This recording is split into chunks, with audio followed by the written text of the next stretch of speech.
Bonjour à vous, bienvenue sur GDR Factory, dans ce troisième épisode de l'émission Le Guide du Maître, une émission où l'on parle des conseils que l'on peut recevoir dans les livres de jeux de rôle, comme le Guide du Maître de Donjons et Dragons ou Apocalypse World, pour n'en citer que deux. Dans les émissions précédentes, on avait parlé de la création du monde, puis du déroulement d'une partie, et des conseils que les différents livres que j'ai cités nous donnent pour bien réaliser ces deux éléments dans le jeu de rôle. Et dans cette troisième partie, on va parler de mécanismes de jeu. Est-ce que le guide du maître de Donjons et Dragons ou Apocalypse World ou d'autres livres d'ailleurs nous donne de bons conseils pour s'approprier les systèmes de jeu de rôle? Générique.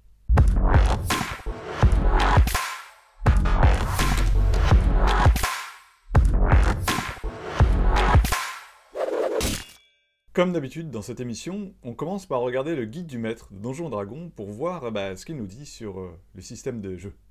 Comment on devient le maître des règles. C'est la troisième partie de ce livre, et c'est la troisième partie de cette émission. Voilà ce qu'on trouve au début de la troisième partie du guide du maître de Donjons et Dragons, le chapitre 8, Diriger une partie. Les règles permettent à tout le monde de s'amuser, aux joueurs comme au maître du donjon. Elles doivent être à votre service et non l'inverse. Il y a des règles du jeu et les règles de la table à laquelle on joue. Par exemple, les joueurs doivent savoir ce qui se passe quand l'un d'eux rate une session. Ils doivent savoir s'il faut apporter des figurines, si vous utilisez des règles spéciales, et que faire si le dé est cassé, c'est-à-dire s'il atterrit de biais sans qu'on sache vraiment qu'elle fasse lire. Voici entre autres ce que nous allons traiter dans ce chapitre. S'ensuit donc une série de conseils sur le bien jouer autour de la table, respecter les autres, respecter la parole, que faire s'il y a un nouveau joueur qui arrive, etc. Des conseils, on pourrait dire presque de bon sens, mais qu'il est bien de rappeler et qui permettent de mettre à l'aise, j'imagine, les joueurs débutants, pour ne pas être pris au dépourvu si tout d'un coup un ami veut se joindre à eux autour de la table. Il y a aussi des conseils sur les mécaniques de jeu, et en particulier sur le roleplay.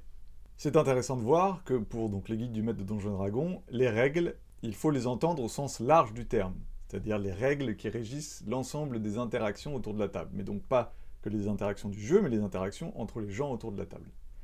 Et donc on va donner des conseils aux MJ sur comment jouer ces personnages, tous ces PNJ.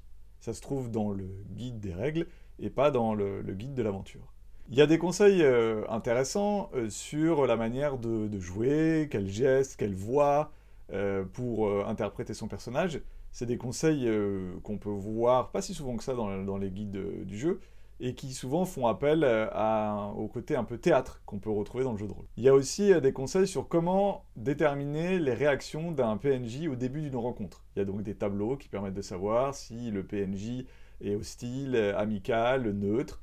Et ensuite, on demande au MJ de demander aux joueurs qu'est-ce que vous faites, comment vous agissez, et ensuite vous faites un jet de charisme pour voir si votre proposition, ce que vous voulez faire avec les PNJ, marche. Donc déjà, c'est intéressant de voir que pour Donjons et Dragons, pour les interactions sociales, le système est au-dessus du roleplay. C'est-à-dire que vous pouvez avoir un joueur qui fait du théâtre et qui joue incroyablement bien son personnage et un joueur plus timide. Si le joueur plus timide a mis 18 en charisme, il va avoir plus de chances de réussir son roleplay que celui qui a fait un grand roleplay. Moi, par rapport à ça, je suis assez d'accord sur le fait que c'est bien que la fiche du personnage compte autour d'une table de jeu de rôle. Et que même si vous avez des joueurs timides, même si vous avez des joueurs qui ne sont pas des grands sociaux, s'ils ont décidé de jouer un barde avec 18 en charisme, ils ont une chance de pouvoir faire quelque chose en social, même si leur roleplay n'est pas le plus avantageux. Ça revient au fait de comment vous interprétez votre personnage. Souvent dans une partie de jeu de rôle, on va avoir deux catégories de joueurs, ceux qui vont parler, mon personnage, et qui interprètent leur personnage, et ceux qui vont parler à troisième personne, mon personnage fait ça, il dit ça, etc.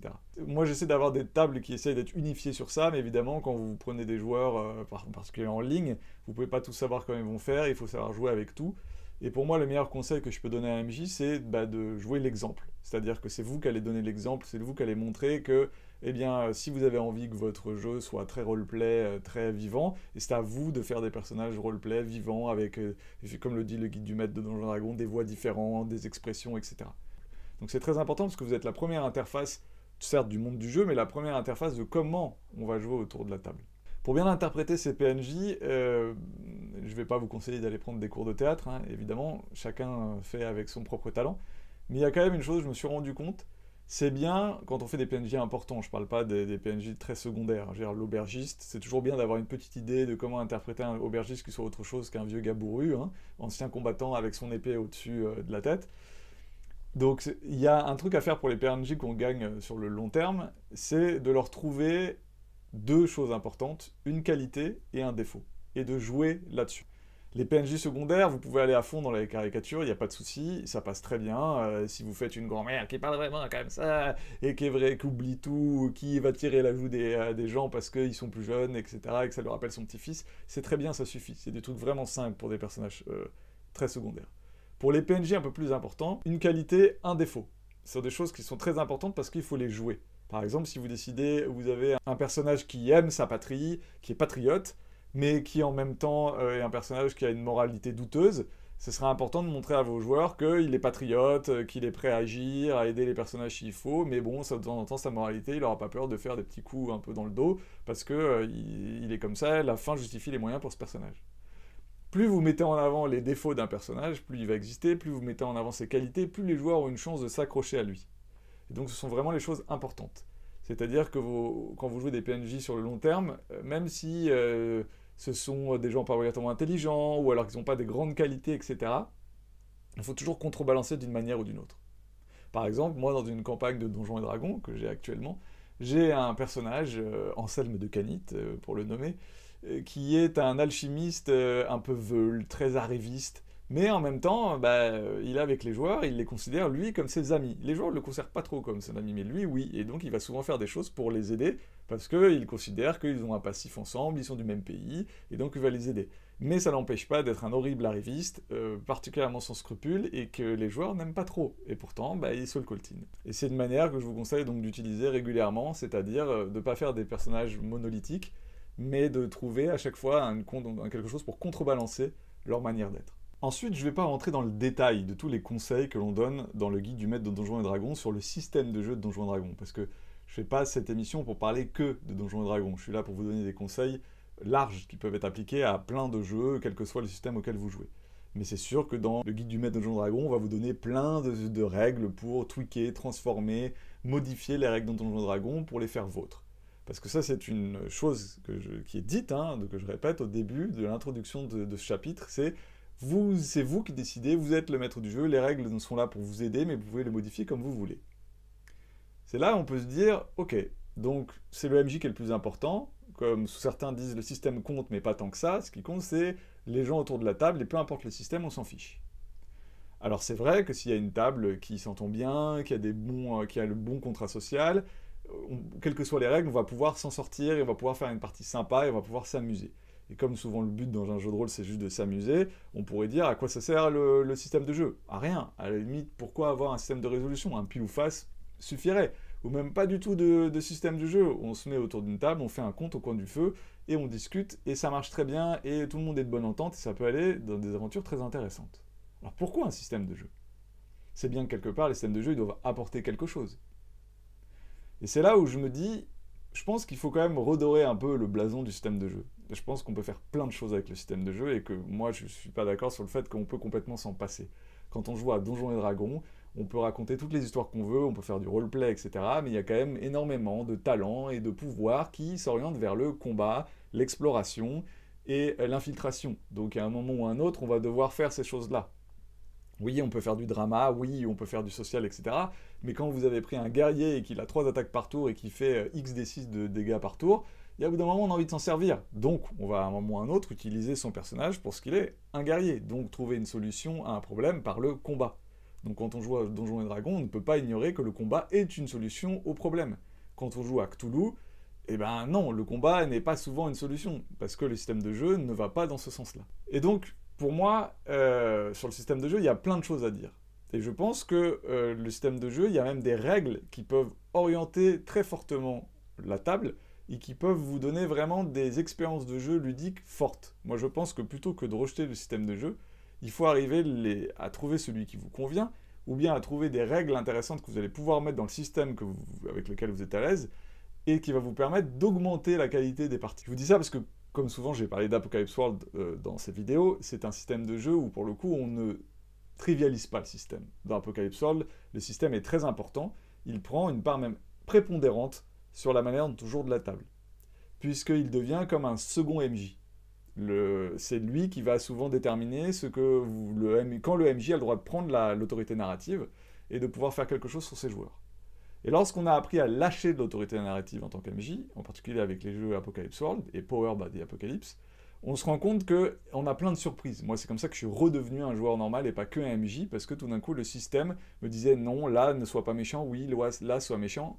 Évidemment, je suis MJ, j'ai quand même énormément de liberté dans le jeu, mais perdre un peu d'autorité narrative, je trouve que ça fait du bien. Moi, je vous conseille très fortement de jouer à des jeux PBTA pour apprendre ça. Ce sont des mécanismes, des manières de jouer, où quand vous allez revenir à des jeux plus classiques, où l'autorité est entièrement dans les mains des joueurs du MJ, ben vous allez vous rendre compte que ça peut être bien de temps en temps de donner la parole aux joueurs, de leur donner un peu plus d'autorité narrative, de leur demander ben, d'après toi qu'est-ce qu'il y a derrière cette porte, quand c'est pas si important que ça pour vous, quand vous n'avez pas un scénario que vous avez parfaitement écrit, que vous voulez dérouler. Bref, il y a plein de bonnes choses à apprendre en jouant à Apocalypse World et au jeu Power by the Apocalypse. Ensuite, je voudrais vous montrer deux exemples que des bonnes règles, bien trouvées, bien utilisées, et que vous pouvez même importer dans votre système de jeu préféré, et ne sont pas là juste pour faire joli et faire plaisir aux MJ. Je vais donc vous parler des systèmes de jeu qui permettent de rendre les jeux de voleurs. Les haste, comme on dit en anglais, les coups. Et pour ça, pour moi, il y a deux jeux qui sont allés dans deux directions différentes, mais qui sont très intéressants. Il y a Dusk City Outlaw, et il y a Blood in the Dark. Ce sont deux jeux qui ont été financés en Kickstarter, et qui sont sortis. Blood in the Dark est sorti en 2017, après un Kickstarter en 2015, et Dusk City Outlaw a eu son Kickstarter en 2017 et est sorti un peu plus tard. Donc ce sont deux jeux où on joue des voleurs, des vauriens, des gens qui sont au bas de la société et qui vont essayer de voler des maisons, réaliser des arnaques, s'infiltrer, voler des choses, enlever des gens, parfois même tuer des gens s'ils ont des missions d'assassins. Dans Dusk City Outlaw, on part sur un jeu qui reste classique, c'est-à-dire où il n'y a pas d'effet narratif. Alors que Blood in the Dark est un jeu qui est aspiré par Apocalypse World, ce n'est pas comme Apocalypse World, mais c'est encore très inspiré par lui, et c'est un jeu beaucoup plus narratif. Dans Dusk City Outlaw et dans Blood in the Dark, ces deux jeux ont proposé une solution pour éviter les plans qui tirent en longueur. J'en avais parlé à la fin de la vidéo 2 du guide du maître. Quand les joueurs se mettent autour d'une table pour réfléchir à un plan, ça peut durer longtemps, très longtemps. Et parfois, ils vont échafauder des plans incroyables, et quand ils vont arriver, et bien souvent, leur plan va se retrouver face à la réalité de ce que le MJ a prévu, et ça peut mal tourner, et tout d'un coup, vous vous rendez compte que leur plan qui a mis 3 heures en temps de jeu réel pour être réalisé, leur servir à rien. Évidemment, il y a des MJ et des tables qui aiment ça, qui aiment se dire c'est la qualité du jeu, c'est le player skill, c'est la compétence du joueur qui est important pour moi, et c'est très bien si les joueurs passent 8 heures à réfléchir pour leur plan, etc. Moi, je leur donne un maximum de papier, tout pour qu'ils puissent régler, je comprends. Pas de souci. Moi, je sais que c'est pas ce que j'aime, et donc pour les joueurs et les MJ qui trouvent que c'est un peu long ces passages qu'ils aimeraient bien les écourter, moi j'ai ces deux jeux qui vous proposent deux solutions pour rendre ce genre de jeu beaucoup plus dynamique. Dans Dusk City Outlaw, les coups qu'on doit réaliser ont souvent une deadline. Ils doivent être réalisés avant un certain moment. Vous devez voler quelque chose avant qu'ils partent dans une autre ville, vous devez aller vous informer sur telle personne avant que le procès ait lieu, etc., etc. Donc il y a un certain nombre de jours et de nuits qui se déroulent avant le moment fatidique. Vous avez donc chaque journée, c'est une journée, une soirée, ça fait 2 segments par jour. Donc si vous avez 3 jours, ça fait 6 segments. Chaque segment, vous avez le choix entre discuter, entre joueurs, ou agir. Sauf que quand vous décidez de discuter, il y a un timer. Le MJ lance un timer et ça dure un quart d'heure, pas plus. Un quart d'heure pour parler. Les joueurs n'ont pas plus de 15 minutes de jeu réel pour établir leur plan. Et une fois qu'ils ont décidé, ils peuvent agir, et dans ce cas-là, il y a le deuxième segment, ils doivent faire des actions. On demande à chaque joueur qu'est-ce que vous faites. Les actions sont souvent assez larges, c'est plutôt du méta, ah bah tiens, je vais me renseigner là-dedans, moi je voudrais fouiller tel lieu, bah moi je voudrais engager des gondoliers du coin pour avoir des gondoles, pour s'approcher de notre cible. Chacun va faire un jet.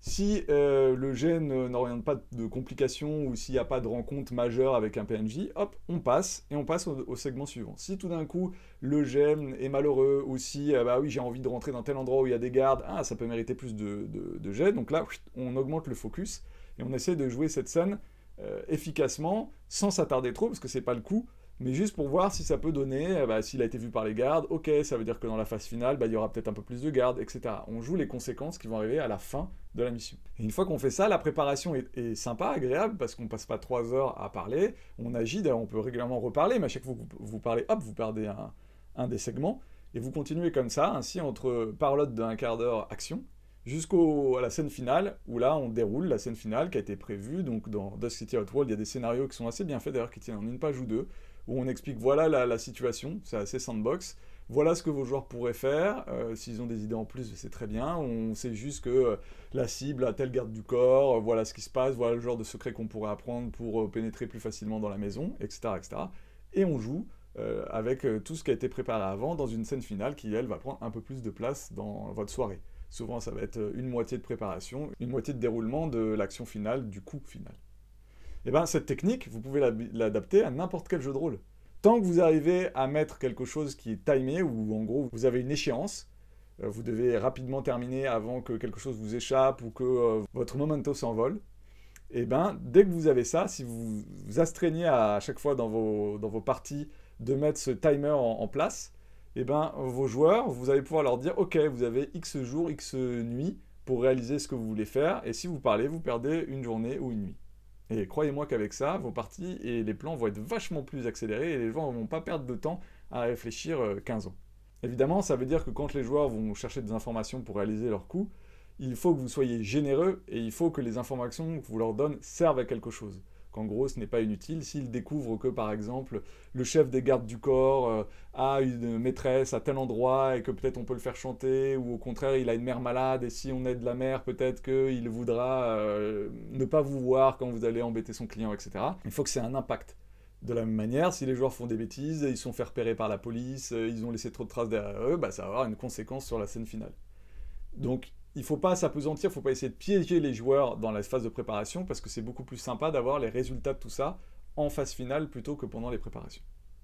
Ensuite, je vous parlais donc de Blood in the Dark, qui est un jeu de John Harper, qui lui est allé à l'inverse complètement de Dusk City Outworld. C'est un jeu narratif, et dans Blood in the Dark, on considère que les personnages sont plus compétents que les joueurs qui les incarnent.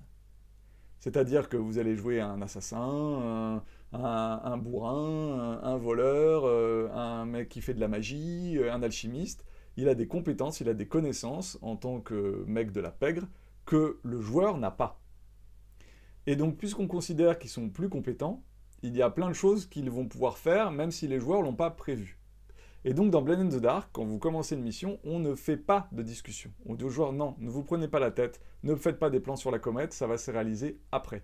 Dites-moi juste comment vous abordez le problème. Est-ce que vous y allez frontalement? Est-ce que vous y allez discrètement? Est-ce que vous y allez magiquement? Vous me donnez juste une idée de base, on lance les dés et on y va. Et qu'est-ce qui se passe? Comment c'est possible? Et c'est parce que dans Blood in the Dark, il y a des méta-points de vie, qui sont les points de fatigue, que l'on peut utiliser pour faire des flashbacks. Et l'effet flashback, c'est très important, parce que ça permet donc, a posteriori, de justifier quelque chose. Vous voulez rentrer dans telle maison, il y a des gardes devant la maison? Mais oui, bien sûr, j'avais prévu le coup. J'avais fait amener la veille du vin que j'avais drogué, et maintenant ils sont endormis. Hop, vous payez des points sur votre méta-point de vie, qui vont vous permettre aussi potentiellement d'éviter les coups, donc il faut faire attention. Et vous faites un jet, on joue la scène dans le passé, et selon le résultat du jet, bah oui, les gardes sont vraiment endormis, ou non, ils somnolent, il n'y en a plus qu'un qui est debout. Avec les flashbacks, vous pouvez donc tout justifier. Vous pouvez justifier, j'ai n'importe quoi, que la personne qui est là, vous lui avez parlé la veille et que c'est votre pote, ou que vous avez infiltré un de vos agents à l'intérieur, ou que quand vous sautez par la fenêtre, bah oui, vous aviez prévu, il y avait une meule de foin pour vous réceptionner. Comme vous avez un nombre de points de stress qui n'est pas illimité, vous ne pouvez pas en sortir tout le temps sous le chapeau, mais ça permet de justifier que vos personnages ont prévu des choses vraiment utiles pour le scénario, pour le moment, pour la mission, là, ici, présent. Et dans Blade in the Dark, ça va beaucoup plus loin, parce que ça va jusque dans l'équipement. Dans Blade in the Dark, il y a une liste d'équipements qui sont marqués avec des petits carrés vides, et on ne détermine pas l'équipement qu'on a, jamais.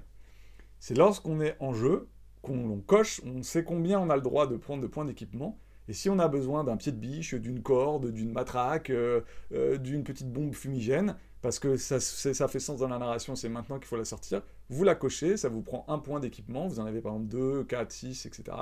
Vous avez donc une limite, mais hop, vous avez le bon équipement pour le bon moment, parce que votre personnage est plus doué que vous pour ça, et il a prévu le coup. Et donc cette réalisation a posteriori, elle aussi est adaptable dans un jeu de rôle qui n'est pas Blade in the Dark.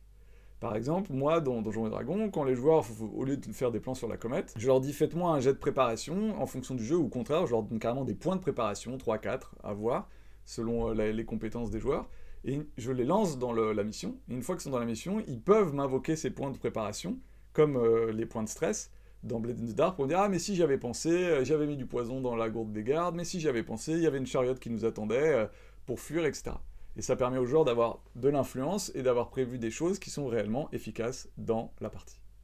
Donc, si vous appliquez les règles de Dusk City at Low, par exemple, un quart d'heure de discussion, pas plus, ou de Blade in the Dark, vous donnez des points de préparation qui permettent d'agir a posteriori.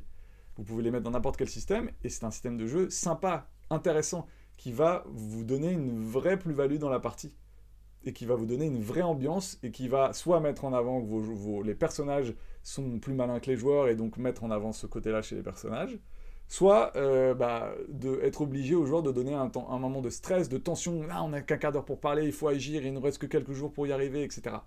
C'est donc des règles, et qui sont clairement intéressantes de suivre à la ligne, parce qu'elles apportent beaucoup de choses, et qu'elles renforcent l'ambiance et le trope que vous voulez rendre dans votre partie de jeu de rôle, c'est-à-dire là, le coup, le jeu de voleur, le jeu à mission.